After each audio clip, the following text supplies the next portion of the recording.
وسهلا بكل الذين ينضموا للاستماع إلى راديو بلدي أول راديو عربي أمريكي ويعنى بقضايا العرب في المهجر.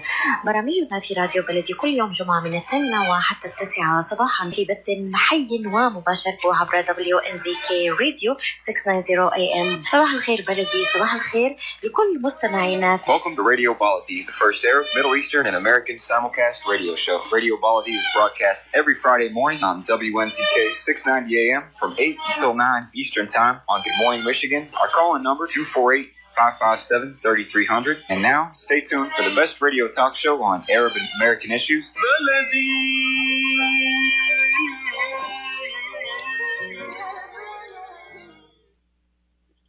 Good morning. Thank you for being with us. This is the Local Connections with Khalil Hachem, editor of WDMV.com, a digital business magazine serving the Arab American communities in Michigan. We provide business news, real estate news, loan and lending information, support for small businesses, and much more. Visit us at WDMV.com. Once again, thank you for being with us. Today is Friday, July 1st, 2022. The number here is 248-557-3300. Give us a call should you have a question or a comment in Arabic or in English. It's a beautiful day today. It's a beautiful morning. Temperature could reach the 70s. Actually, it is 70s right now and could reach the 87 or the high 80s today. A beautiful day. Enjoy it.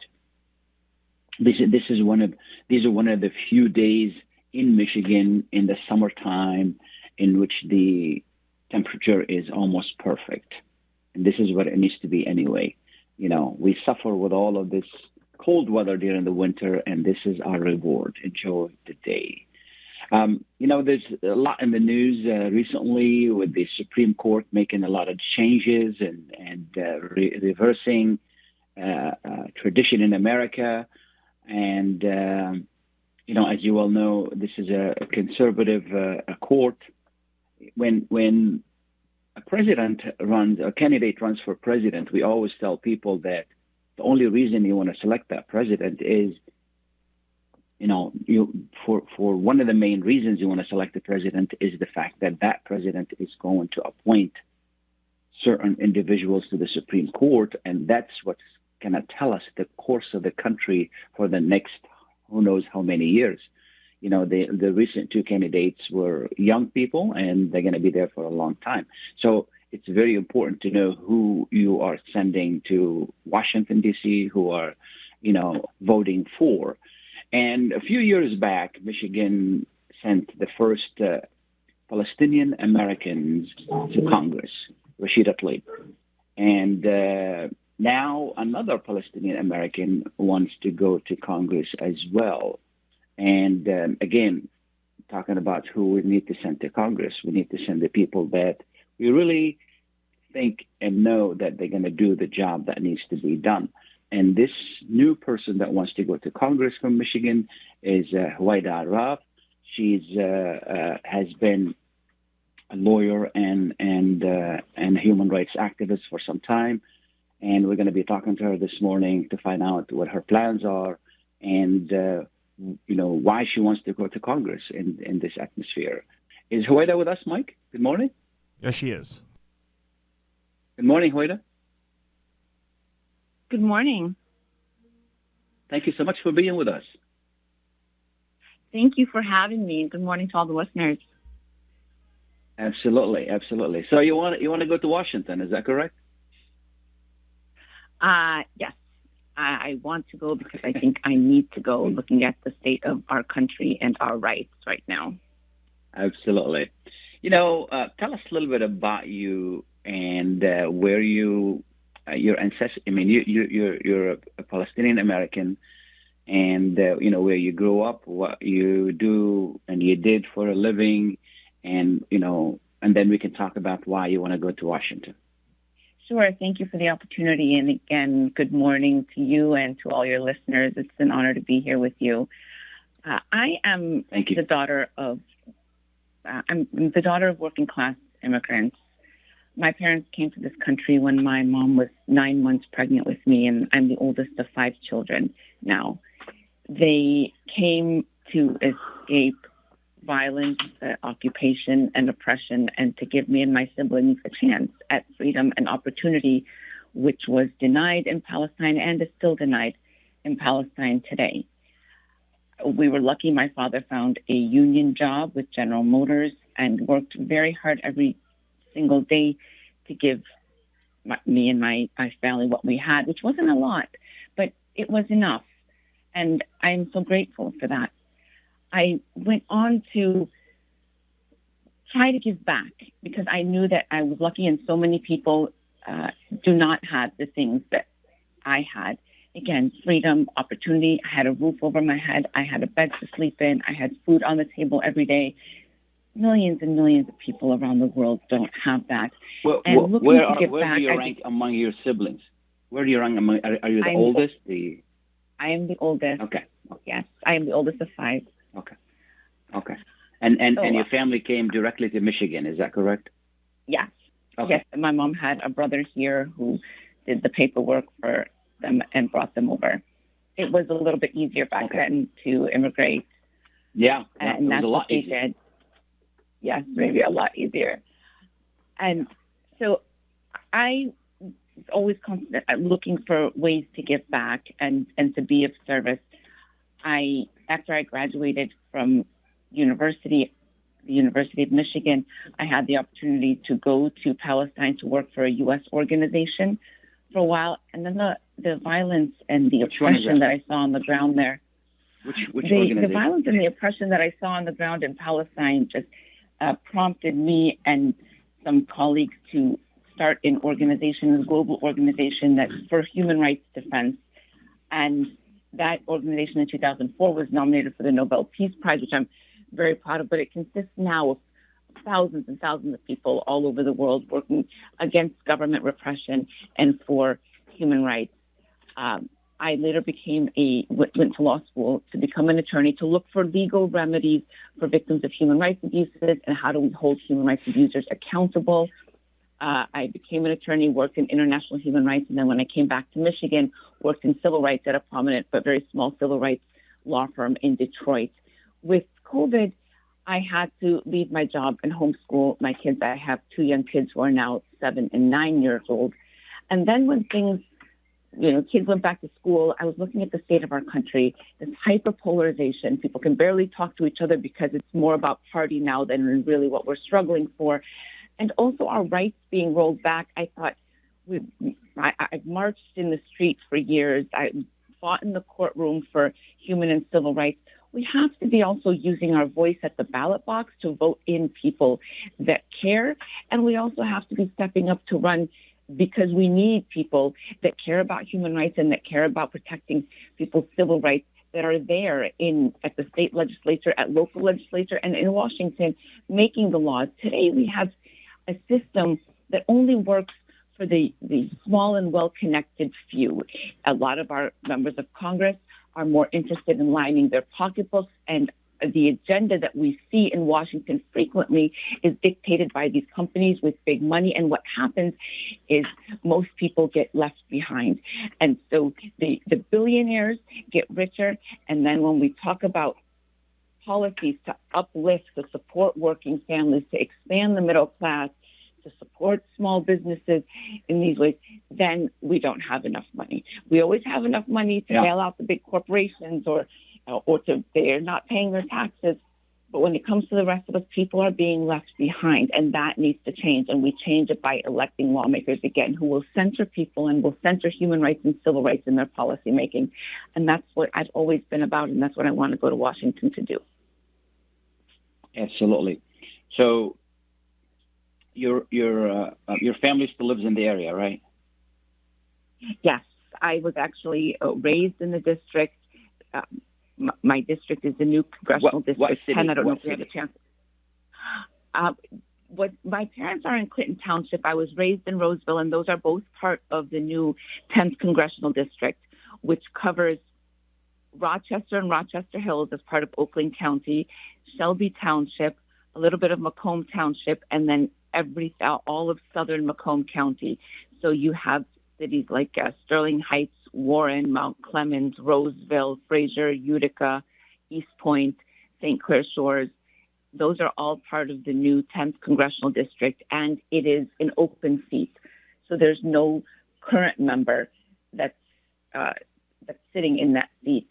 There's a member of Congress that represented most of the district, but because of the redistricting that was done, he was drawn out, and now he's running in a new district, so this will be left as an open seat. It was Congressman Andy Levin that had a lot of the district, the Macomb County portion of it, but now he's running in the new 11th district, and the 10th Congressional District is an open seat.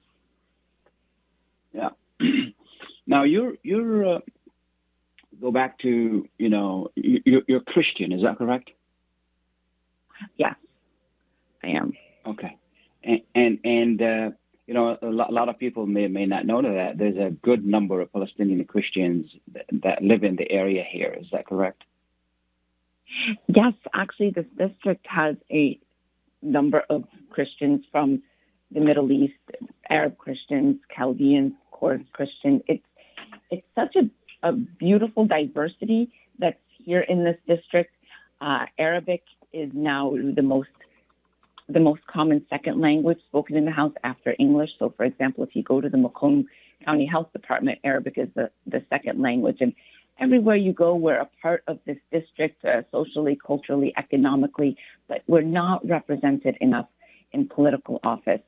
And part of that is I think we need to start using our voting power and our political power more because we have it. And to go back to the thing about me being Christian, I'm obviously a proud and believer, but I'm also a believer in not letting religion divide us and bringing people together around religion. So I have long time worked in majority Muslim countries and have been taken in as their daughter and see no difference. And the same with, I've been in India or been to a Buddhist temple. When we're talking about Islam, when we're talking about, I think religion in general should bring people together, and too often we let it be a barrier between us.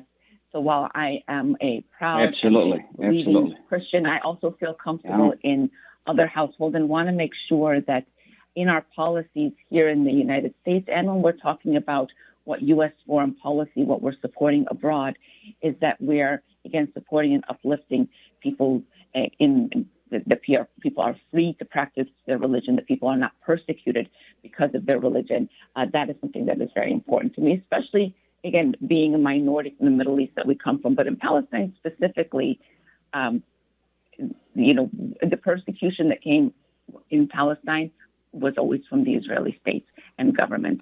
I felt very home and very comfortable with my Muslim friends and relatives, but that's not the case in many countries, and we need to be also cognizant of that in how the U.S. conducts its foreign policies. And sadly, because we know that the United States is a country of freedom and opportunity, and we say we defend and promote human rights, but we don't. That's not how our foreign policy is, and that's something that always needs to change. Because I know so many people here we're concerned about our civil rights here and making sure that we are able to support our loved ones, our families here. But many of us are also concerned about the rights of our friends and families abroad in still our home countries. And, I want to see the U.S. foreign policy improve. Absolutely. What we're going to do is we're going to take a short break, and we'll be right back. Stay tuned. Clap your hands if you're happy and you know it and you really want. 5-year-old Lila and her mom are on their way home from Grandma's, singing Lila's favorite song. A few blocks away, 25-year-old Dylan is visiting friends at a small party. He finishes off his last beer, later, skater, gets in his truck, and starts for home. Mom and Lila turn onto Maple Street. So does Dylan. If you're happy and you know it and you really want to show it. If you're happy and you know it, shout hooray, hooray!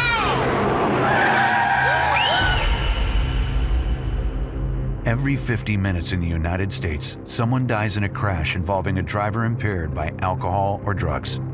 If you're impaired and you know it, don't drive. Drive sober. A message from the Michigan Office of Highway Safety Planning. Ziyad brand. Quality products from our family to yours. Ziyad Brothers Importing offers the finest quality products, including brands like Sultan, Kraft, Nestle, Hook, Rico Picon, Donna, and many more. Ask your retailer to carry these fine products because you deserve the very best.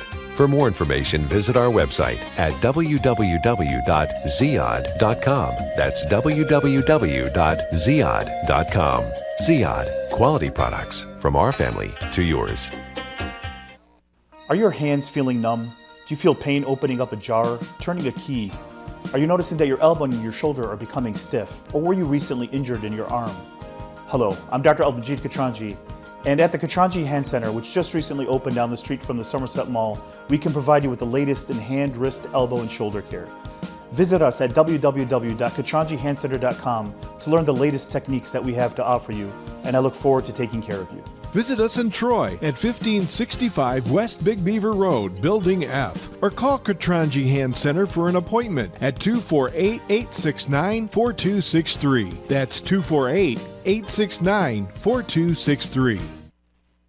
Get ready for an amazing experience at Ishtar Restaurant on 15 Mile Road in Sterling Heights. Enjoy excellent hospitality from owners Ali Al-Baghdadi and Fatty Bonham, serving the best in Mediterranean food. Try Chef Ali Al-Baghdadi's famous shawarma, the best Iraqi grills and food, and the best Arabic and international dishes. Dine in our authentic atmosphere or take out. Call 586-698-2585 or check us out on Facebook. Ishtar Restaurant practices all CDC guidelines and is open every day 11 a.m. to 10 p.m. Have an amazing experience today at Ishtar Restaurant, 3625 15 Mile Road, Sterling Heights. Huwaida Arraf is running for Congress in the new 10th District, which includes cities where the Arab Chaldean presence is strong. A Christian Arab from Palestine, Huwaida is a civil rights attorney and a longtime champion of rights for all people, including Arabs and Chaldeans, here in the United States and around the world. Visit HuwaidaForCongress.com to get more information on her candidacy and why she needs your support in the upcoming August primary.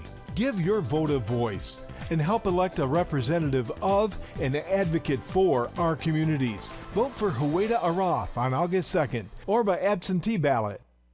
Welcome back, and thank you for being with us. We're talking to Huwaida Arraf, who's running for Congress. Huwaida, tell us a little bit about the district. You said, you talked a little bit about it. Tell us a little bit more about the district and the need for that representation, if you would, please.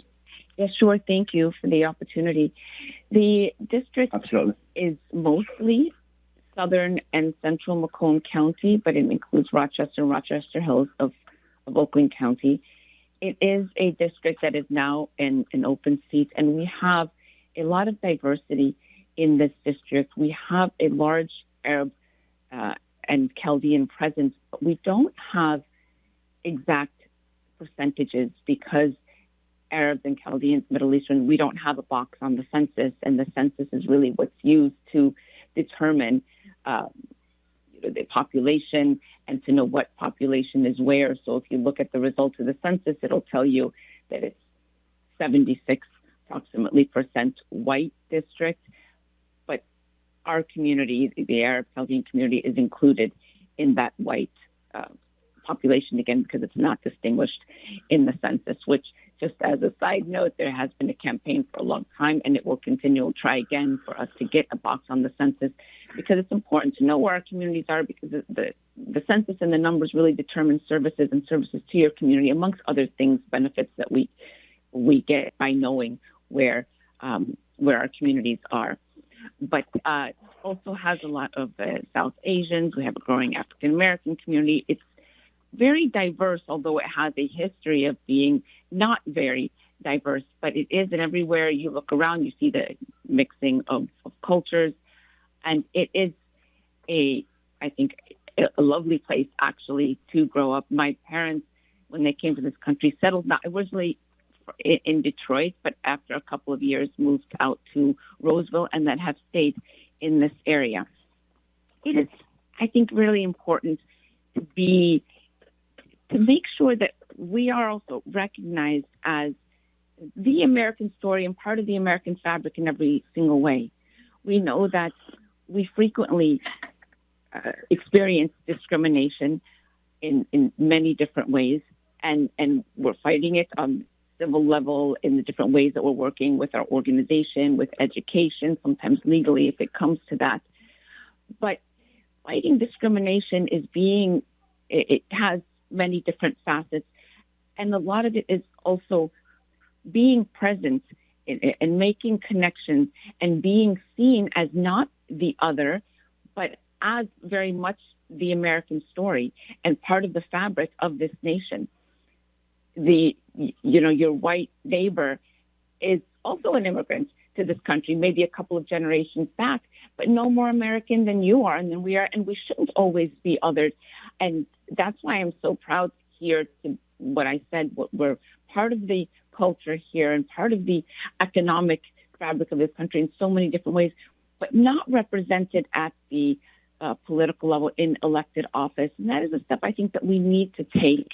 We have a limited number of representatives, but if we increase that, again, we get the interests of our community heard, access, of course, someone who understands where we came from and shares a lot of the concerns that the community has. It improves our lot in just another way of asserting our political power here. And some people say, well, I'm not about politics. I don't know anything about politics. What I say to that is politics governs our everyday. It is the laws by which we live. And if we want to make our society, our communities, our country better, safer, the kind of place that we want to live and raise our kids and our grandkids in, that we want to pass off, we need to take part. And it doesn't mean you have to run for office, but there's something that we can do every day. And one of the most important parts of that is voting, using our voice. We know that a lot of countries that we come from, we don't have that voice or that freedom. And here we do, and we should exercise it. It also contributes to, again, letting people, asserting that political power in this country. We hear every time we come elections, the African American or the Black vote, and we hear about the Latino vote, and we hear about the Jewish vote. We don't hear about the Arab vote. Where is the power of the Arab vote? And I know we're not a monolith, and there are different concerns here and there, but let us vote and make our concerns that are making our voice heard. Why do you think we don't hear about the Arab vote? I think because we're not organized in the way that these other communities have become organized to get our people out to vote. There are a couple of, so getting out to vote is big. And we have started recently to organize for that, but we still need more work to do to catch up to other communities that have been mobilizing and getting people out, again, more than we have. And then there's the political organizing that goes towards supporting candidates that are running for office. We know, for example, of the power we constantly hear of the pro-Israel lobby, and especially in Michigan, they're pouring in a lot of money to try to defeat Rashida Tlaib, and in other races around the country, putting in money to support candidates that they believe will support Israel unconditionally, and that with their money and mobilizing people to vote. We are not there yet. I think our community is very generous and very caring. For many, many years, for decades really, we have been focusing on supporting our families back home. Largely, it's supporting with humanitarian aid because the conditions they live in, whether it's Yemen, Palestine, Iraq, Egypt, we're supporting with humanitarian aid. And when it comes to being politically involved here and trying to affect the politics, it's been much less so. Again, in recent years, it's increasing, but we have a lot of work to do. What's going to take to get organized and for this community and field the right candidates and then deliver the vote? I mean, we have plenty of people here. We do have plenty of people. And something that I've heard, for example, from and of, like, let's say the Chaldean community, is it has a very big community, but they don't really come out to vote.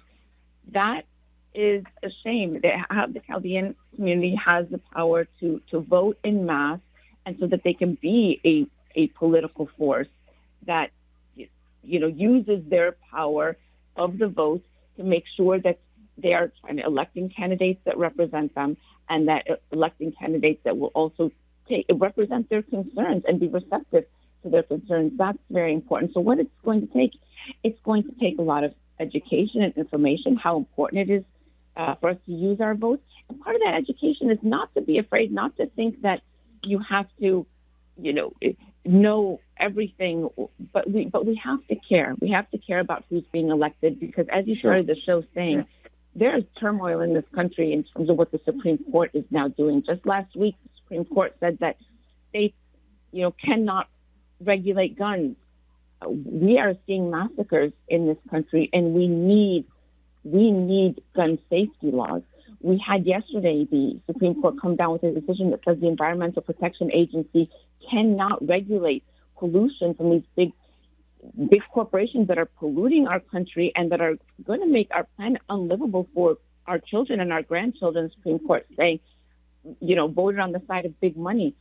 So we have to change that, and that's the power of our vote. There are some organizations that are working on it. We just need more awareness and just a little bit of investment. Sure. I think we have a caller. Good morning, Jerry. Good morning, Mr. Khalil Hachem. Thank you for taking my call. And good morning to your guest, Mr. Huwaida Arraf. And before anything, I want to say happy Independence Day, happy 4th of July to our great nation. Mr. Khalil, my question to Mr. Huwaida Arraf. Mr. Huwaida Arraf, I'm Jerry Habba, one of the Chaldean Iraqi Arabic community in the Middle East, proud to be an American. And I'm very proud to see a very well-educated person like you running for Congress. Ms. Huwaida Arraf, two questions, national and international. On the national, what Congresswoman, if she win, and I hope you will win, about gun control? That's one, what Congresswoman in the future will do. The second question, international, is Ms. Huwaida Arraf will push for a start peace negotiation between the Israeli and the Arab. And is Ms. Huwaida Arraf, what she think about start diplomatic relation between the Arab countries and the state of Israel? I would appreciate your answer. Thank you. God bless you. Thank you, Mr. Khalil Hachem. Thank you for your presence. Happy 4th of July. Thank you. Huwaida, before you answer Jerry, what we're going to do is we're going to take a short break. We'll be right back, and then we can answer his questions after the break. Imagine you're on a train track. Somewhere miles away, a train is headed your way. You can't see it yet, but it's coming. Slowly but surely. If you have prediabetes or you're at risk for type 2 diabetes, you may be on the wrong track, and diabetes could be heading your way. Bit by bit, the danger is getting closer and closer. So should you stay on the track you're on now or move to make a change and reduce your risk? If you have prediabetes or you're at risk for type 2 diabetes, you may qualify for the National Diabetes Prevention Program in your local community. This one-year program could be the ongoing support you need to put you on the right track. Not only did participants lose weight, they cut their risk of type 2 diabetes in half. Ready to get on board for a healthier future? Learn more about the National Diabetes Prevention Program and what else you can do to manage and prevent diabetes at michigan.gov/diabetes. A message from the Michigan Department of Health and Human Services.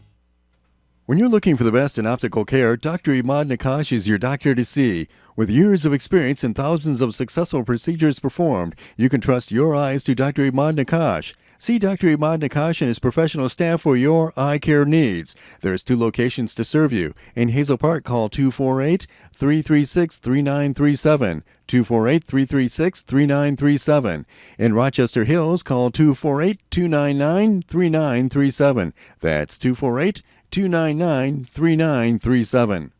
Enjoy the first Syrian-style cuisine in Michigan. At Damas Cuisine and Catering, you'll find a wide selection of Syrian foods and sweets in our menu, like frikeh, poisi, grape leaves with steak, mishawi platter, hot mahashi, char-grilled kebab, shawarma, and much more. Get super fast delivery from Damas Cuisine and Catering right to your door. Order online at damascuisine.com/menu and track your order live. Damas Cuisine and Catering, 28841 Orchard Lake Road in Farmington Hills. Call 248-987-4985. When it comes to reproductive medicine, IVF Michigan Fertility Centers are the recognized leaders. With locations in Bloomfield Hills and 5 other cities in Michigan and Ohio, IVF has experts in all aspects of the field. As a founding member of IVF Michigan Fertility Centers, Dr. Nicholas Shama is one of the leading reproductive endocrinologists in Michigan and Ohio. Dr. Shama has performed over 10,000 IVF cases and has helped thousands of couples fulfill their dreams of parenthood. American board certified in both obstetrics and gynecology and reproductive endocrinology and infertility, Dr. Nicholas Shama is a very caring, compassionate, expert physician that understands not only the medical but also the emotional toil of infertility on his patients. When it's time, get personalized care from Dr. Nicholas Shama at IVF Michigan Fertility Centers in Michigan and Ohio. Call toll-free 855-952-9600, 855-952-9600. Welcome back and thank you for being with us. This is Khalil Hachem with the Local Connections. We're talking to Huwaida Arraf. She's running for Congress to hopefully to make it the second person from this community to go to Congress. Huwaida, Jerry wanted to know your stand on gun control, and then we can talk about peace with Israel. Let's talk about gun control first. Yes, thank you so much for calling in with your question, Jerry. I think we need gun safety legislation. It is critical to our protection. We see our kids being killed in the street and in their people in their places of work, kids in their schools. No parent should have to send their kids to school in the morning and then worry whether they're going to come home after school. And then we hear all these excuses about other things that can be done except gun safety legislation. And it is not a one or the other. Sure, lock the doors of the school, but that's not going to prevent some crazy shooter from shooting kids on the playground. We have to approach this comprehensively. We need more investment in mental health treatment. We know that is a frequent cause, but we need also to pass gun safety legislation. And that means at the minimum, comprehensive background checks. We need to close the loopholes that currently exist and raise the age necessary that you have to be to buy a gun. No 18-year-old, on his or her birthday should be able to go buy assault weapons, as happened in Uvalde. And then also something that's talked about less, but I think is critical, is imposing criteria on gun manufacturers. The technology exists so that guns can be manufactured in a way where they can't be used by just anybody. And this will control the sale on the black market. For example, if the gun manufacturers are forced to put in fingerprint technology, where it's only by a certain fingerprint that could then the person who was supposed to have the gun or legally has the gun can use the gun. That can go a long way in improving safety. And first and foremost is protecting, the people's safety. So I'm very, very strong on the need for gun safety legislation without restricting anyone's Second Amendment rights, but making sure that we are doing what we can to keep our communities safe. And then if we want to go on, technology exists. I've only seen it I've only seen it on James Bond, where only James Bond can fire the gun. Does that technology exist, where only that person whose fingerprints match can fire the gun? That technology exists. This and other solutions have been put out there, but there is no safety criteria on these weapons, and that is really owing to the undue influence and money that the gun lobby has and the NRA that want really no restrictions, and they want to be immune from any kind of liability.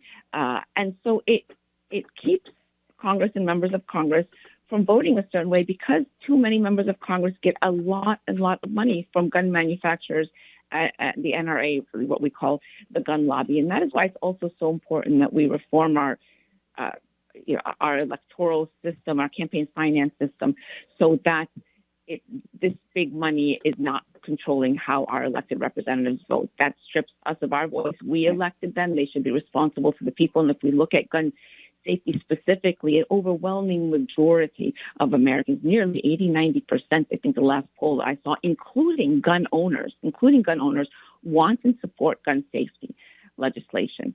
But Sure. Congress Let's move to the issue. Yeah, let's move to the issue with the peace with Israel, or Israel making peace with Arabs. Peace is ideal. That's what everyone wants, right? But peace on what basis? We can't have peace if one side, in this case it's the Palestinians who are occupied and oppressed, are forced to live under subjugation. What Palestinians are calling for and what I work for, what we support, is Palestinians having their freedom realized, their equal rights realized.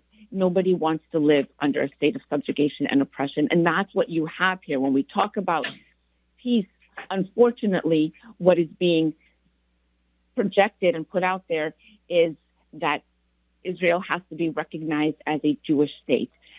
I think we do not want anywhere a country being identified just by religion, because in Israel specifically, but also in many other places, we see then the minority religion that is being persecuted. At the very least, they don't get the same rights, but sometimes and oftentimes it's a lot worse than that. So no country should, and the United States specifically, which advocates and stands for obviously freedom of religion, should be saying that any country should favor a religion. So if we're talking about peace, yes, we want it, but right now we have to recognize that Israel is a colonial apartheid state. It is taking land and it is oppressing people in order to maintain that hold on that land. And you can't talk about peace when one side is under the boot of the other. So we have to talk about dismantling those structures that are oppressing people, and then we can talk about peace. I do believe that anyone and everyone that wants to live in Palestine, in the Holy Land, should be able to in freedom and with their equal rights respected. And then the second part of the question, I think, what do I think about peace between Israel and the Arab countries?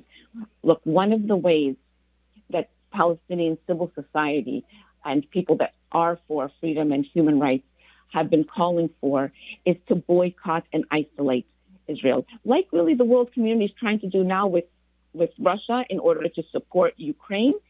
That needs to be done with oppressive countries, because if the world community doesn't organize, doesn't sanction, doesn't put pressure, then there is no incentive for that country to abide and to respect human rights and humanitarian law and the rights of the people. And so pushing for normalization with Arab countries while Israel is still occupying, oppressing, and colonizing the Palestinians, I'm absolutely opposed to. Of course, we want future peace in the whole region, but Israel has to be forced to end its abuses. It's horrific. I hope seeing children being taken from their homes and their schools and their beds 11, 12 years at gunpoint and have zero rights, seeing homes of families demolished, seeing people shot dead in the streets, having no rights simply because they're Palestinian.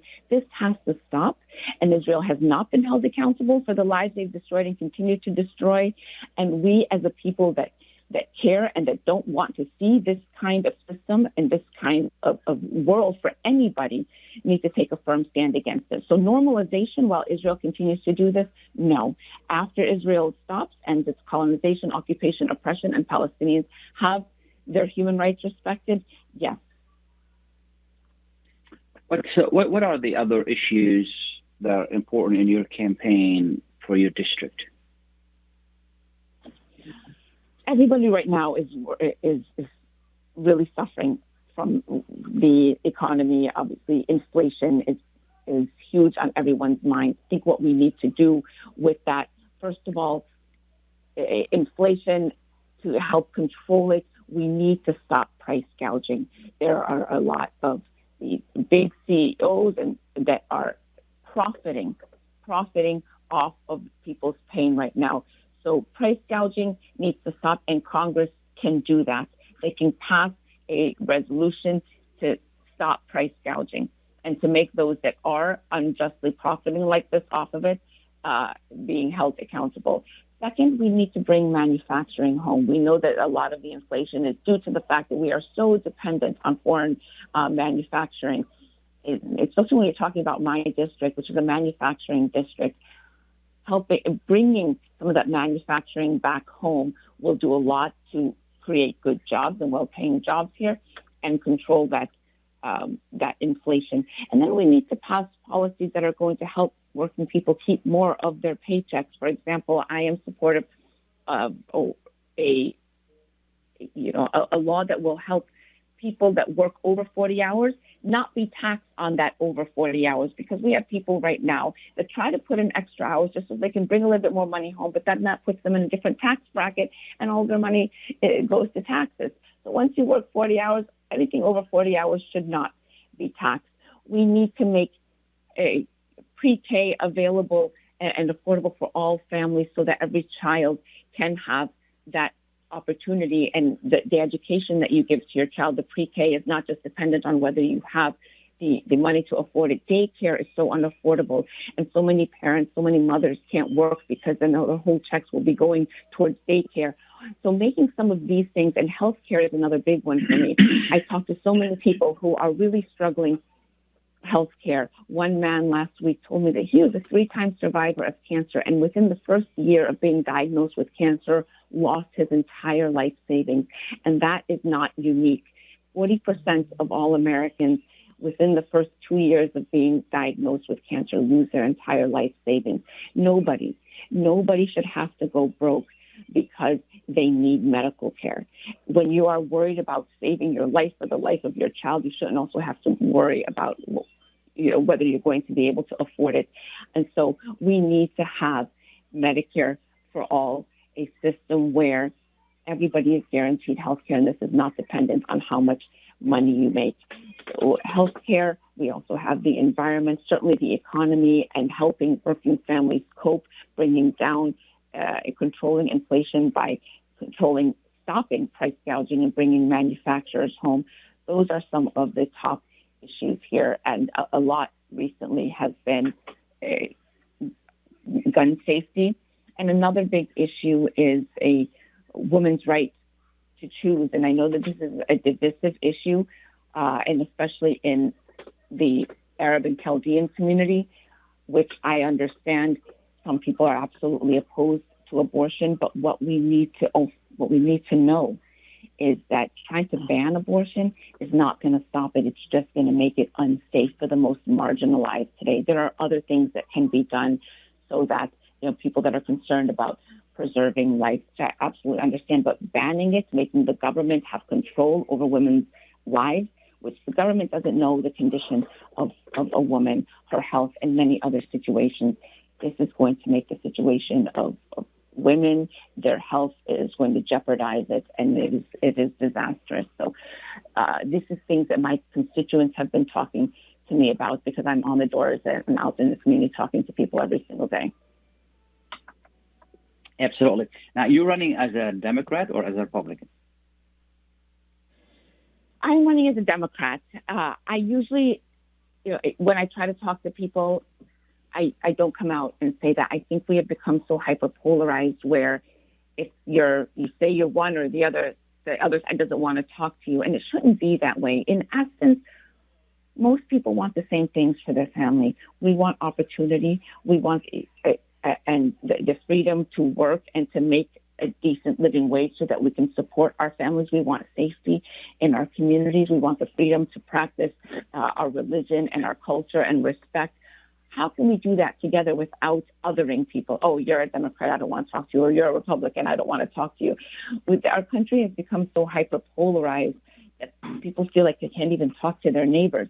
Now, why am I running as a Democrat? This is not because I agree with everything the Democrats do. I'm very critical of the party, and I think it's important to be self-critical. But when it comes to the issue of preserving civil rights, I have seen that the Democratic Party in there is much better on civil rights, and that is very important to me. Civil rights connected to human rights, how people are able to live their lives when we're talking about foreign policy or when we're talking about the rights back here right here at home. I worked for many years as a civil rights attorney, and oftentimes we are fighting policies that the Republican Party is trying to put across that really restrict people's civil rights and that support extreme kind of government measures on people, again, stripping people of civil rights, and that I just can't support. So I am running as a Democrat, but I will represent everybody, Democrat or Republican, and so I want to hear from everybody. I hope people will consider even crossing the aisle to vote for somebody who is committed to just protecting people's rights and uplifting them, because again, in essence, I think that that's what everyone wants and that everyone deserves. You know, that's mainly a Republican district, and most Chaldeans vote Republicans, if I'm not mistaken. Was it really a good decision to run as a Democrat? It's actually, will correct that people think it is a mainly Republican district, but doing the analysis of how people voted over the last few years in the precincts that make up this district, it's pretty much split 50-50. Yes, it's true, a lot of Chaldeans vote Republicans for issues that I would love to talk to the Chaldean community about. For example, I know that the Chaldean community and Arab Americans also are very successful business people, and that is wonderful. There is this notion that the Republicans are better on business than Democrats, and I would challenge that. I'm a big supporter of small businesses. I think they are the backbones of our community, and I support laws that and measures that can help support small businesses. For example, something that is never really talked about is the effect of monopolies on our small businesses. We have a few companies that and corporations that are basically controlling the country and squeezing out small businesses, and that needs to be regulated so that we're leveling the playing field and giving small businesses a chance.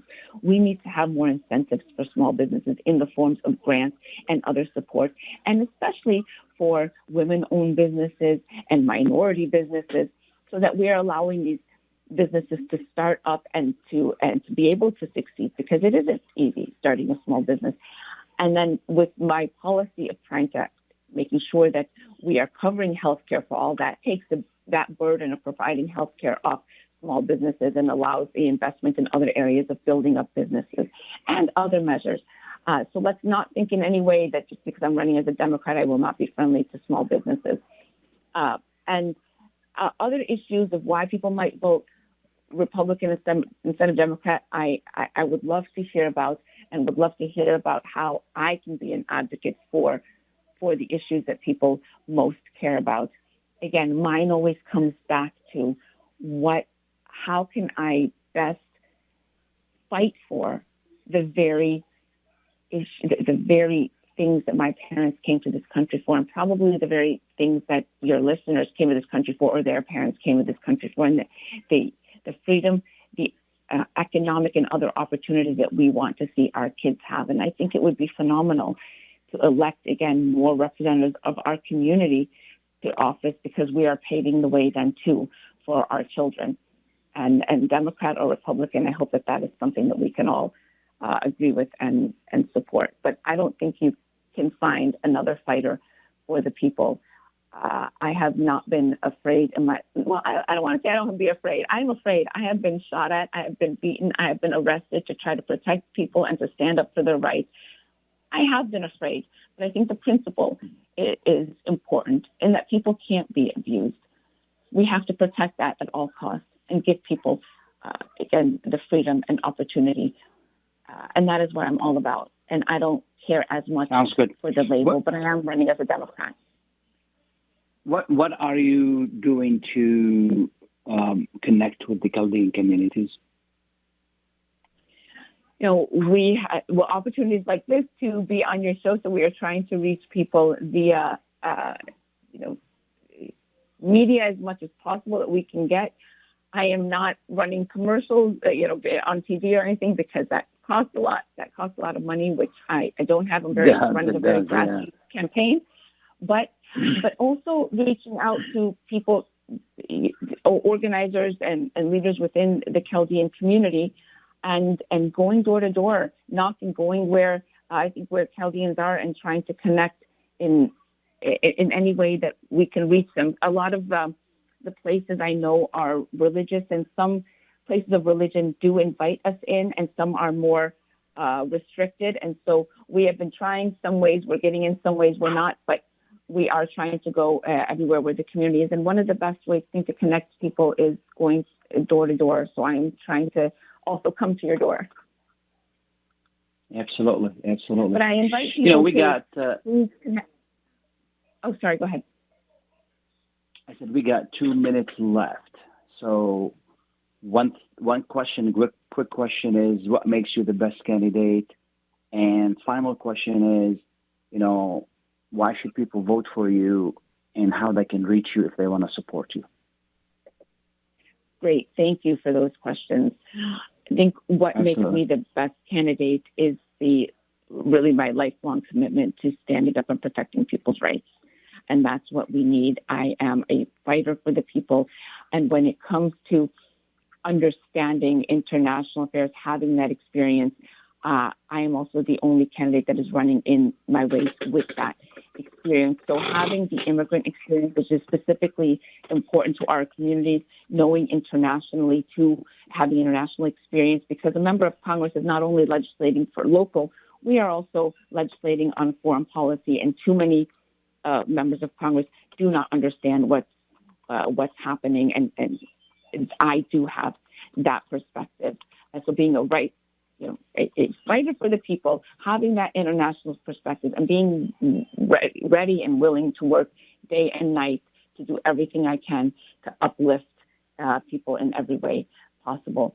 And why should people, or how to connect with me, and why should people vote for me? People should vote for me because they know, I hope, will know that I will be a fighter for them and represent them to the best of my abilities. And I would love for people to connect with me, to get active with my campaign, at the very least to go out and vote. And you will find me on the Democrat side of the primary ticket, but know that I will represent all people equally. Please check out my website, which is huwaidaforcongress.com, HUWAIDAFOR, Congress.com. I'm also on social media. So you can find me on Facebook, on Instagram, and on Twitter. I'm not on TikTok yet, the way that I'd like to be, and I know that's how to reach the younger crowd. But on social media that way. Also feel free to call me at 248-987-8701, 248-987-8701. I would love to hear from you. And if you'd love to join my campaign, get campaign experience, especially our youth. We have internships. So in the future, hopefully they can run for office, and we can see more of our people there representing us. Absolutely. Thank you so much for taking the time to be with us. Good luck to you, and we wish you the best in the campaign. We really appreciate you taking the time to be with us this morning. Absolutely. We're going to take a short break. We'll be right back. Please stay tuned. Huwaida Arraf is running for Congress in the new 10th District, which includes cities where the Arab Chaldean presence is strong. A Christian Arab from Palestine, Huwaida is a civil rights attorney and a longtime champion of rights for all people, including Arabs and Chaldeans, here in the United States and around the world. Visit huwaidaforcongress.com to get more information on her candidacy and why she needs your support in the upcoming August primary. Give your vote a voice and help elect a representative of and an advocate for our communities. Vote for Huwaida Arraf on August 2nd or by absentee ballot. At Top Rehab Physical Therapy Clinic in Dearborn, we provide effective physical therapy sessions in order to limit pain and discomfort. Top Rehab provides physical therapy care for any diagnosis prescribed by a physician, and we regularly see and treat conditions such as stroke, TMJ, fibromyalgia, sciatica, joint pain, and more. We use a variety of pain management methods, including modalities, soft tissue mobilization, and therapeutic exercise. If you're in need of physical rehabilitation or physical physical therapy, get the highest quality health care at Top Rehab. Most insurance is accepted and we're open Monday, Wednesday, and Friday 8 to 6, Tuesday and Thursday 8 to 5, and Saturday 10 till 2. Call for an appointment today at 313-846-0555. That's 313-846-0555. Choose Top Rehab Physical Therapy Clinic on Michigan Avenue in Dearborn. Life's too short to be in pain.